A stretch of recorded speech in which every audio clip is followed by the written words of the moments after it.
नमस्कार साथियों, माननीय सुप्रीम कोर्ट ने टीटी को लेकर हमारे सरकार की रिव्यू पिटीशन स्वीकार कर ली है।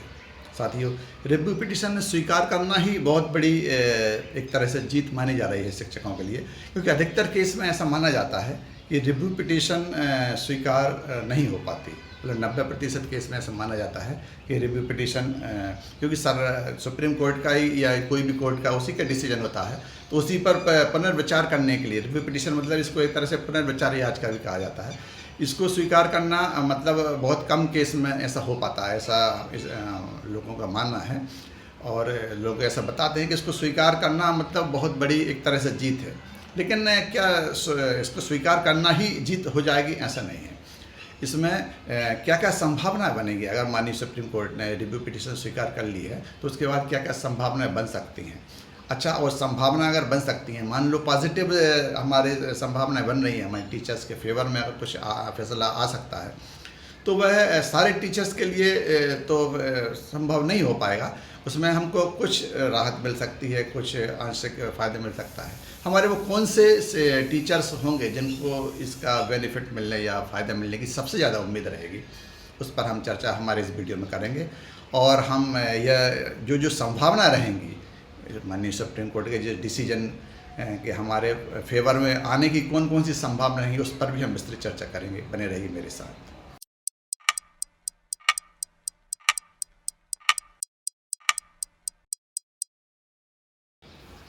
साथियों, सबसे पहले हम संभावनाओं की विषय में चर्चा कर लेते हैं कि माननीय सुप्रीम कोर्ट के जो स्वीकार की है रिव्यू पिटीशन, उसमें क्या क्या संभावनाएं बन सकती हैं।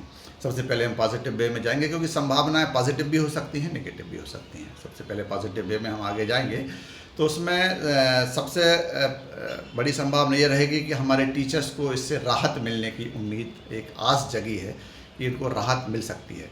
अब वह राहत किस ढंग से मिल सकती है और क्या क्या राहत हो सकती है, उस पर हम चर्चा करने जा रहे हैं।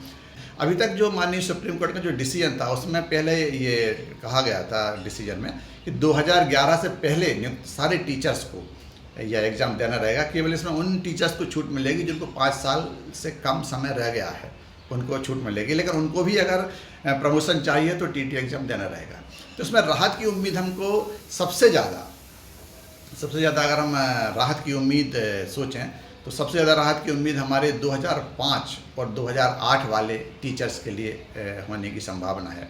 क्योंकि ये 2005 और 8 में जिस टीचर्स ने एग्ज़ाम दिया था वो पात्रता परीक्षा तो थी, लेकिन अभी तक के हिसाब से, अभी तक जो डिसीजन है उसके अनुसार अगर हम सोचें तो उसको टीटी नहीं माना जा रहा था। लेकिन अब ऐसी संभावनाएं बन रही हैं। सरकार का भी रुख कुछ इस तरह से, मध्य प्रदेश सरकार का भी कुछ रुख इस तरह से समझ में आ रहा है कि वह 2005 और 8 वाले टीचर्स को शायद राहत देने जा रही है। लेकिन अभी यह बात खुल के सामने नहीं आ पा रही है। जब तक सरकार इस बात को खुल के स्वीकार नहीं करती या हम उनके जो टीचर्स की जो लिस्ट सरकार द्वारा नहीं निकाली जाती कि किस टीचर्स को एग्ज़ाम देना है, किसको एग्ज़ाम नहीं देना है। अभी कुछ लिस्ट वगैरह निकली भी हैं, कुछ व्हाट्सएप ग्रुप पे कुछ लिस्ट चल रही हैं। वो लिस्ट तो सही प्रतीत नहीं हो रही हैं।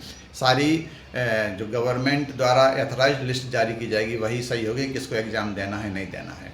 तो सबसे ज़्यादा संभावनाएं हमारे 2005 और 8 वाले शिक्षकों के लिए बनने की उम्मीद है कि उनको शायद एग्ज़ाम ना दे रहे।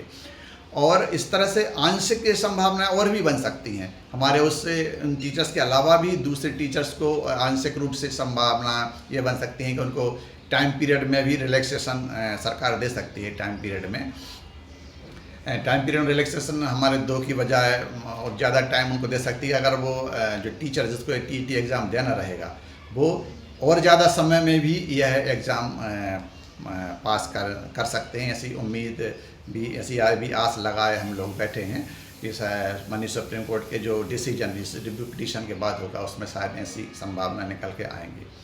और साथियों, एक संभावना यह भी बन सकती है कि जो बाद में डिसीजन हो वो शायद टीचर्स के फेवर में ना जाए और कोई राहत हमको ना मिल पाए, डिसीजन पुराना जैसा ही रहे।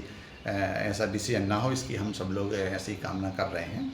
और मुझे पूरी उम्मीद है कि जब सुप्रीम कोर्ट ने यह मामला सुप्रीम कोर्ट में पहुंचा है और उन्हें स्वीकार कर ली है, मतलब सुप्रीम कोर्ट ने भी यह बात मानी है कि इसमें कुछ ना कुछ खामी तो रह गई है उनके डिसीजन पे, या उसमें सुनने में, या डिसीजन का जो फैसला है उसका जो फैसला दिया था उसमें उस बात को समझने में किसी तरह से भी कुछ ना कुछ खामी तो रह गई है, जिसकी वजह से यह डिसीजन उतना सही नहीं हो पाया शायद, इसलिए रिव्यू पिटीशन माननीय सुप्रीम कोर्ट ने स्वीकार की है।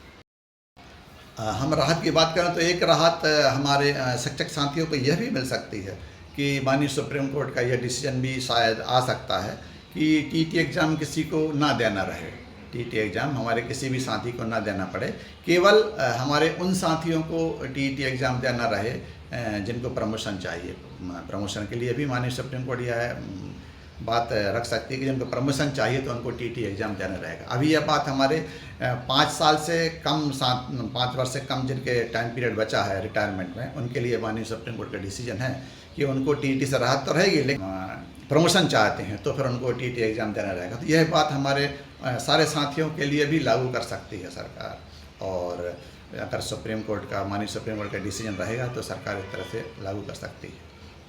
साथियों, अब सरकार का डिसीजन और माननीय सुप्रीम कोर्ट का डिसीजन क्या रहेगा यह तो भविष्य के गर्त में छिपा हुआ है। हमारी आस लेकिन इस पिटीशन से स्वीकार होने से बहुत ज़्यादा जगी है, और सरकार ने भी यह माना है, सरकार ने भी यह बात की है और कि टीटी एग्ज़ाम हमारे शायद कुछ साथियों को देना रहेगा अगर सुप्रीम कोर्ट डिसीजन देता है, इसलिए सरकार ने उसकी तैयारी भी शुरू कर दी है। और मई के माह में जो कोचिंग क्लासेस जो हमारे टीटी एग्ज़ाम जिनको देना रहेगा उनके लिए कोचिंग क्लासेस शुरू करने की बात भी सरकार द्वारा कही जा रही है, और कोचिंग क्लासेस शुरू होने जा भी रही हैं।